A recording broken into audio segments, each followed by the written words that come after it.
So hello, everyone, and good morning, good afternoon.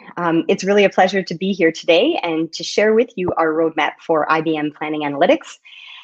Today's presentation is going to be split into two different sections. We're going to start off talking about some of the recent additions to Planning Analytics and the product improvements that we've had in the first half of 2021. And then we're going to explore what's coming next, what's on our roadmap, and what are we doing for the rest of the year. I'm excited to have with me today, as Leslie mentioned, Bill Primerano. He's our worldwide technical sales leader who's going to be doing a demo of some of our AI forecasting capabilities about halfway through the presentation. And also, if you have any questions throughout, we're happy to answer them. We have with us today also Michael McGeehan, our Planning Analytics Product Management Leader, who's going to be happy to assist to answer any questions that you may have along with Bill. So with that said, let's get started. So our vision. As product managers, this is the vision we focus on, and this is the reason why we get up in the morning. We want to enable our end users to drive performance with an integrated, easy to use, and flexible solution.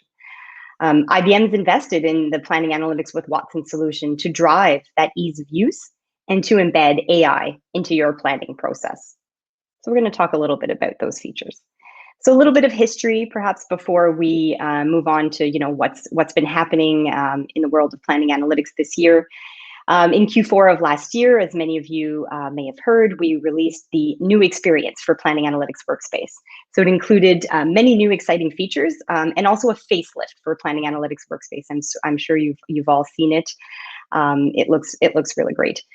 And as part of that new experience, we've embedded AI algorithmic forecasting. That was one of the key features that we added in this release.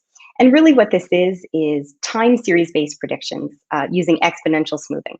The capability is really aimed at an analyst, an FP&A manager type persona. And it's really bringing those lightweight capabilities directly embedded into the workspace experience, which means that there's minimal data movement, and good performance. And the goal really of adding these AI features is to guide users who are not data scientists through a normally very complex forecasting operation, and really improving their outcomes by creating those more accurate and consistent forecasts, like directly in Planning Analytics Workspace, which is the familiar interface. So what's under the covers? If we take a look at these 9 graphs, these are the 9 algorithms that are really running behind the covers, running the exponential smoothing models.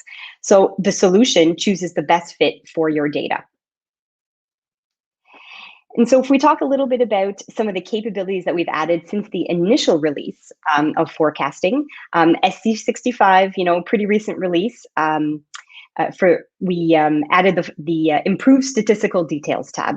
So really, this is all around showing our users how we came up with the forecast, right? How was the forecast generated? Which algorithm was chosen? What is the trend strength? What is the seasonality trend? And what is the predictive accuracy? So anything that you want to know about how your forecast was generated is here.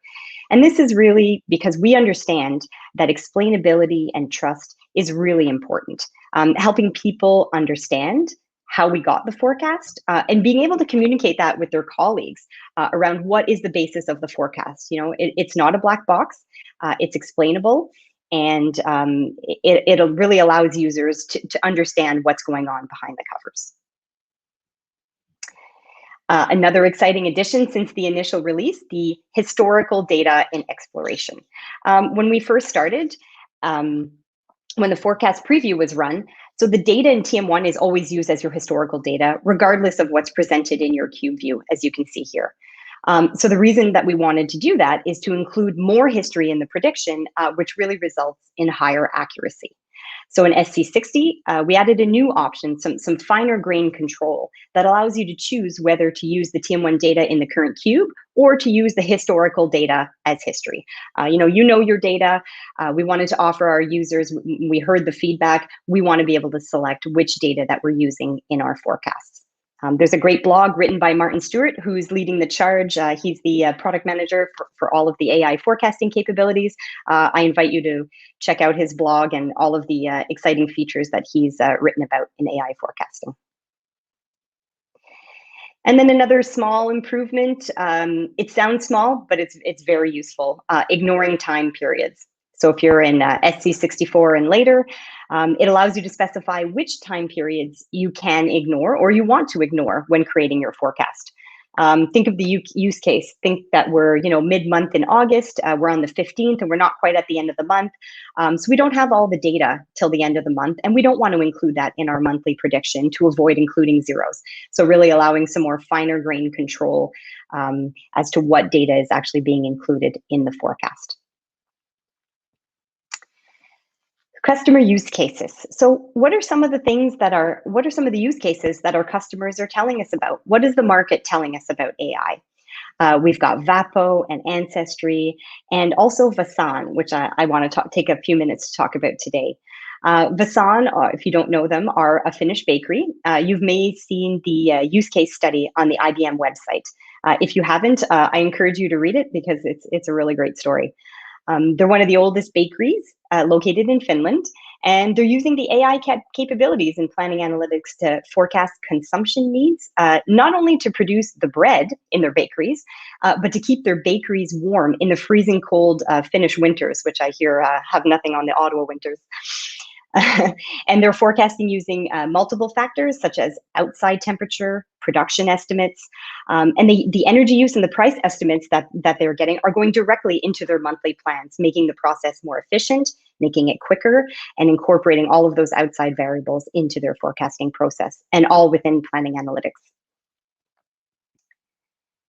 So I'm going to switch gears for a moment and pass it off to Bill Primorano, who is going to show you some of the things that we've just talked about in the past few minutes.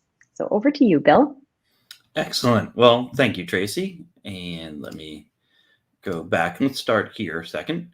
You able to see my screen okay? Are you able to hear me? Yes, we are. Perfect. All right. So good morning, everybody, and welcome. I hope everybody's enjoying BACon or bacon, because everything goes better with bacon.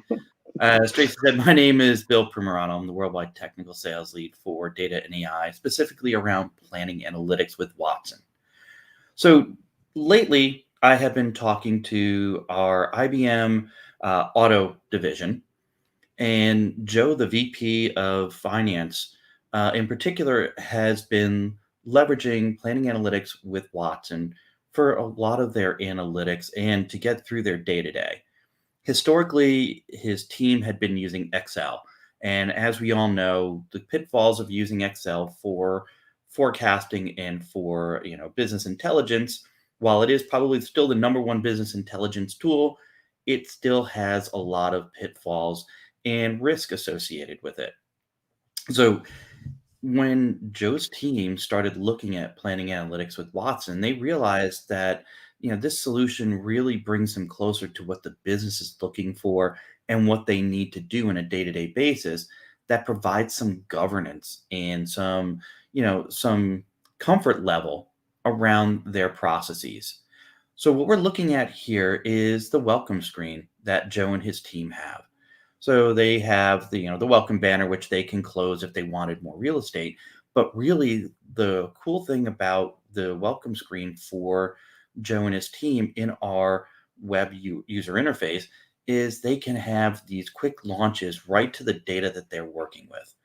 So if his team have reports that they want to use day in and day out, especially ones that maybe help them answer the question of the day that is their starting point that they can modify to, adapt to answer those questions, they can put those reports right here in their favorites. They also have the ability to do quick searches on reports and various analyses that they have in place so that they can easily navigate through their folders. Now, Joe's team doesn't all have administrative access, but for those on the team who are administrators and need to do some additional modeling or set up security, they have the quick launch right in here that they can go to. What's really cool about the workspace environment is the help capability. So when Joe's team are looking to do some of the different activities, they now have help embedded right in here.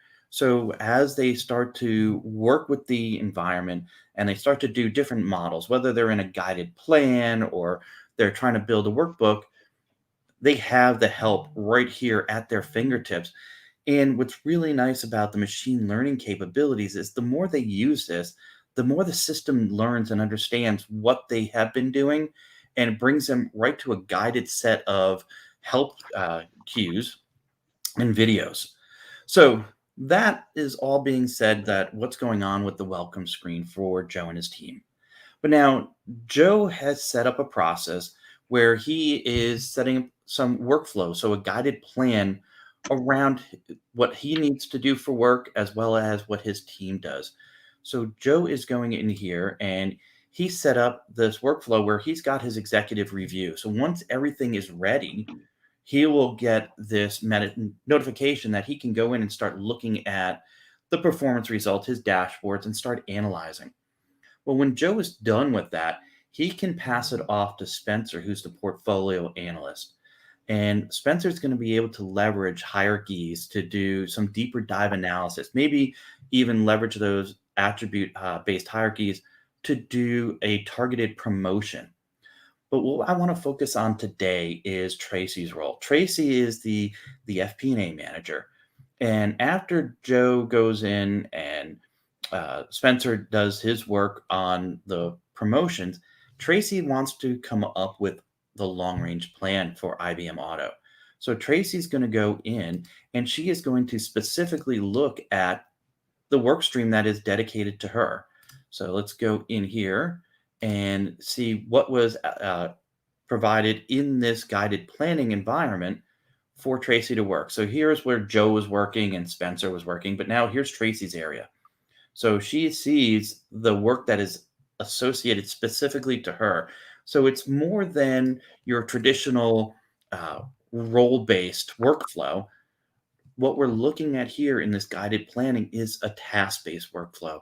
So if Tracy had more than just the predictive and the long-range plan to work on, she will see all of those work streams listed across the top here. And she'll be able to go into all of those very quickly and very easily. But Tracy's focus today is on creating that long-range plan. So with the embedded AI algorithmic forecasting capabilities in Planning Analytics workspace, she can go in here and select at any level of the structure for where their dealerships are. If she wanted to go specifically in North America and only focus on the dealerships in Mexico or Canada, she can. But today, Tracy wants to go in and just do a high level forecast and look at what the long range plan would be for the balance of year into next year at the top of the top. So she is going to select the parent of all parents here of her structure for the dealerships. She went in and highlighted world, and now she wants to invoke that embedded AI algorithmic forecasting. Now, the cool part, and there's a lot of cool parts of everything I've been showing you. So the cool part of what Tracy's doing here is she doesn't need to be a data scientist. The system is doing that heavy lifting. So behind the scenes, there's roughly, I believe, Tracy, you've mentioned 9 algorithms running, so exponential smoothing algorithms. I think you showed that on that last screen or 2 screens ago, where the system is going to do that lifting. So Tracy, being an FP&A manager, doesn't have to have a background in data science. What she is going to look at is the trends and the seasonality of the data that she has here. Now, she is looking at data set that goes all the way up through August. So the system knows that, okay, the first forecast period is September, and she wants it to go through the end of next year, or 2021 in this instance. Now, some of the other things that are available is the auto detective seasonality. When you're using time-based series or exponential smoothing algorithms, you want that seasonality component because that's really what's going to help drive that consistent trend and look at the correlations that are going on. She can either choose all the historical data that is available in the cube. So if she has data that goes back 10 plus years, she can leverage that because, as you know, the more data you have, the more consistent, more accurate your projections are going to be. Or she can just stick to what's the data right here in this exploration. So that choice is hers right here. She also can choose where is this prediction going to be saved. So what version will it be saved in? So she can make all of these choices. But now what's really neat is the ability to ignore specific time periods. And Tracy had alluded to that in her presentation. But as we all know, when COVID hit, the first few months of 2020 really were not great indicators of what was going on. So in your process, you can go in and exclude those. So Tracy may want to go in and exclude the first 4 months of 2020. But in this instance, she's just going to stick with what she has, and not ignore any of the time periods and just see what the system delivers for a projection. So first she wants to do is preview. So it's looking at those historical patterns, looking at the trends, looking at the seasonality. And then it's saying, okay, based on what I've seen from January of 2017 all the way through, here is that projected pattern. So it's giving you a confidence range. So this cone that you see here is the confidence range of that projection. The dotted lines, well, that's the forecast that it is saying is based on the data science, based on those algorithms that are running.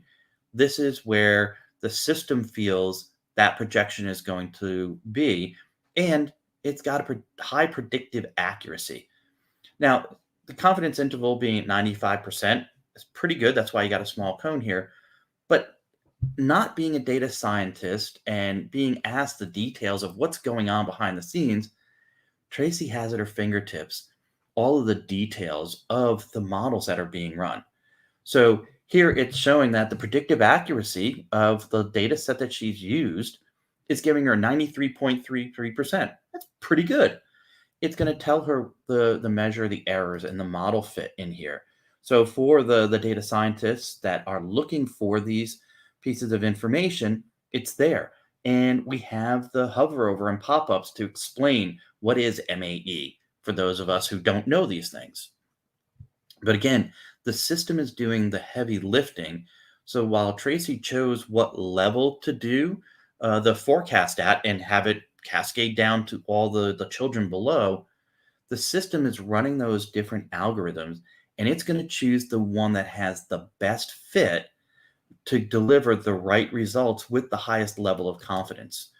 Now, we talked about using that exponential smoothing model with seasonality and looking at the trend. So you could see here the seasonality strength of almost 90.5%. So it's pretty good seasonality strength that's going to drive that forecast. But if you want to look at what are the combinations in that model that were selected, here's where all the data science comes in. So it's telling you, oh, we use the Holtz linear method here for the additive seasonality and the Holtz winter method here for this. So you have all of the details of what algorithms ran behind the scenes and which ones were chosen as the best fit by the solution to drive these results. So a lot of this is things that, again, not being a data scientist, you would never have thought about or needed to know. But if you ask the question, the answers are right here at your fingertips. So Tracy is feeling confident that, yeah, the system is smart enough to know what the Holtz winter additive method is. I don't need to know about this. I'm confident that when it tells me, hey, I've got a high confidence level and predictive accuracy, that looks pretty good to me. So now I want to have that data brought into my forecast. So Tracy can go in and just select to embed the forecast numbers in. So what's happening is it takes it out of that virtual area and it brings that information now right into her data model. So when Tracy pushes that off to the side and gets a little more landscape, now she could see that, look, it filled in from from September all the way through to December of 2021. Now, Tracy can also go in and embed notes and have the comments in here into the cell that says, okay, what did we choose? All of those statistical details that we were looking at just now, she could have selected this option to have that embedded as a comment right here in September. So that way, going back, looking at the forecast, maybe the next quarter when she is doing this or the next month, she'll be able to go in and see the details of, well, what was driven in her 8+4 forecast, because we had 8 months of actuals or four, actually 4+ rolling forecast. So she'll be able to see those details if she had selected to have it in the comments. But as we see, it's brought this in. It tells us when it was done and completed. So she has all of that information at her fingertips. And when she refreshes her screen now, not only is the chart updated for the data set, but also she can see the patterns in here. And if she wanted to drill into any of the specifics, she had that capability of looking at these data sets and then drill up, drill down onto that data point to understand what's going on here, whether it be in the Americas or maybe this is Europe. So when she wants to look at that and it drills it down into the various Scandinavia and Benelux and the islands, she has all of that capability at her fingertips in her planning analytics with Watson workspace environment, and she doesn't need to send that data anywhere. So it's very little data movement going on. It's all embedded right here and empowering Tracy as the FP&A manager to get through her day and complete the task. So once she's done, she then all she has to do is go in and submit her data.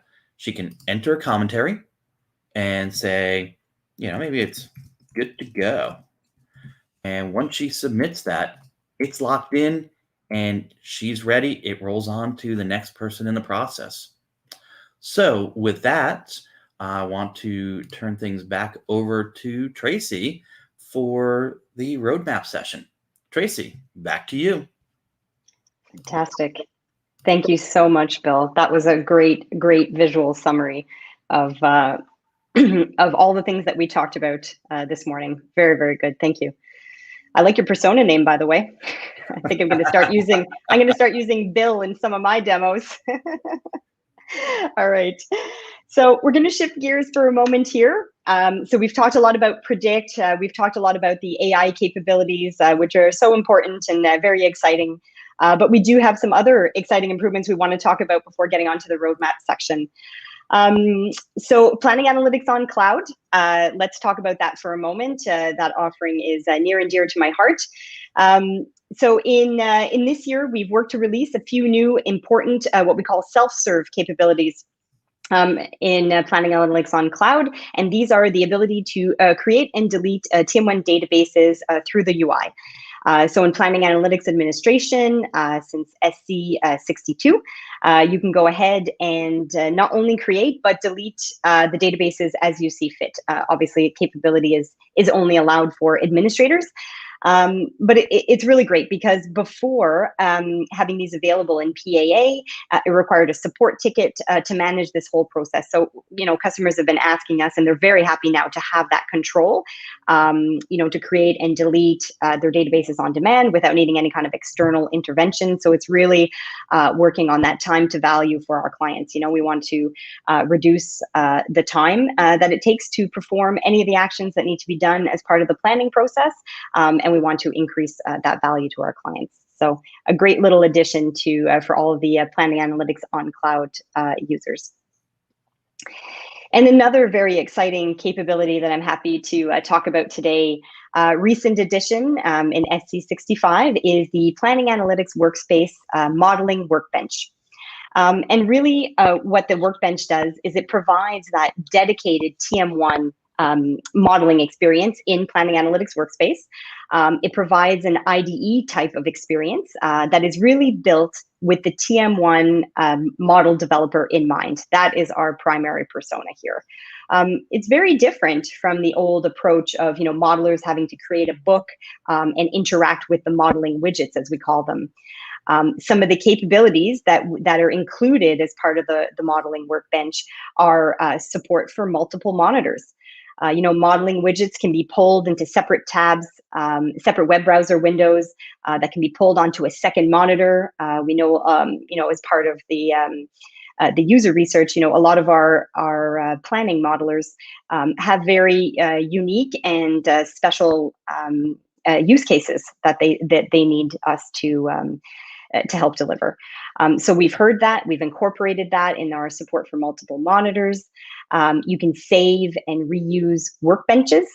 So similar to modeling books, the workbenches can be saved to the content store, and saved workbenches can be accessed right from the flyout navigation panel in the shared or in the personal folder. So really making that ease of access to get to all of the objects that you need for your model design experience. And then we have split screen between model objects. For modelers with a single window, the workbench really allows you to put the widgets in the quadrant in which you want them, being able to compare two versions of the dimension or working on a dimension in TI all at the same time. And really maximizing that use of the screen space. Modeling widgets, they can use the full screen space you can maximize when open. So very different from the current experience. Really extends to the data exploration widget as well, and the cube viewer. And the cube viewer toolbar has also been optimized. This is very cool to only include the functionality required for modelers. So, the visualizations aren't accessed in the workbench. We're really focusing on those modeling type gestures. And really, that's really what this is all about. The intuitive gestures for modelers. Unique options can be presented right directly on the modeling tree itself. Some of the gestures can open multiple windows. For example, like a cell security and pick list, both open multiple tabs to configure the rules and access to the cube viewer. So less clicking around, more direct access, more intuitive gestures for the modelers. This is available. We got good feedback from our partners. This was in beta in the early part of the year. And as of SC65, so just a few releases ago, we've integrated this fully into the product. So it's available if you go into the data tile, and then you click on the top right, you have the option now to create a modeling workbench. So we've had good feedback. We're continuing to improve this incrementally. So this slide is subject to change. It's just a little bit of our roadmap and what we have planned, because we don't want to stop here. We really want to keep going. We're working on content navigation for the workbenches. You can save the state of a window today, as I mentioned previously, but it won't remember if you've popped out a window. So we're working to incorporate that in future releases. And we want to update the modeling widgets, the rule editor, the TI editor, the chore editor, and the set editor. So lots of updating coming to those, and more improvements to come before the end of the year. So that sort of wraps up, what we've been up to in 2021. Lots of really good things and good initiatives underway. And I wanted to take maybe the next 10 minutes or so to kind of talk about where we're headed now that we know what we've delivered. So the statement here, this is just telling us that, plans are subject to change. They're plans as of today. And some of the screenshots that you may see are design mock-ups. The final product might look a little bit different than this. I think we're all aware of that. So let's talk about the Planning Analytics strategic priorities for 2021. So we've got 4 key strategic priorities. At the bottom of each box is which I'm going to call it flavor of planning analytics that they will appear in. So I'll talk a little bit at a high level, all 4, and then we'll go into a deeper dive of each. So the first theme is the architectural transformation. It's work that's been underway for quite some time. This is really referencing the NextGen TM1 server in Cloud Pak for Data. You may have heard this called the V12 server. We refer to it as the next generation server. So we'll go into some details around that shortly. And then the second strategic priority, predict and smart. We saw all of those investments in adding this capability, and this is all around what's coming next. Now that we have them in market and our customers are starting to use them, what's our plan, and what are we going to be adding? And then ease of planning, we're continuing to evolve the apps and plans feature that came out as part of our new PA experience. and planning and analysis in one application. Our vision is, making Workspace the web experience for all of our users. So I'll talk a little bit about some of the things that are coming to improve that experience. So the architectural transformation, the NextGen TM1 server. So everything that we are doing is focused around speed and scale. We can handle that scale that others can't. It's clear that TM1 in the market is a winner when it comes to speed and scale. We know that people who use our product, we get the feedback all the time that our speed and scale is really amazing. And really, the NextGen server is around. It's going to be containerized. You can set up replicas. There's going to be a failover with no service disruption. This is a very important feature to our large clients. We're also working on memory allocation, bettering the memory allocation, changing the way that memory is released to the operating system. So we're making lots of improvements in that area for the NextGen server. The interfaces that are going to be supported are PA, so Planning Analytics Workspace, Planning Analytics for Microsoft Excel, Web Sheets, and Cognos Analytics. Those are really the only 4 supported interfaces. Legacy products such as Architect will not be supported because everything is OData and REST API exclusively. And also note that this doesn't mean that the existing V11, as we call it, TM1 server, the in-market TM1 server today will continue to exist beyond 2024. The plans for the NextGen server are really, we're hoping to be in beta later this year and a release on CP4D by the end of 2021. I'll also point out, all the improvements in Workspace and in Pathé that we're making are compatible with V11 and V12. So no concerns there. They will continue to work with both versions.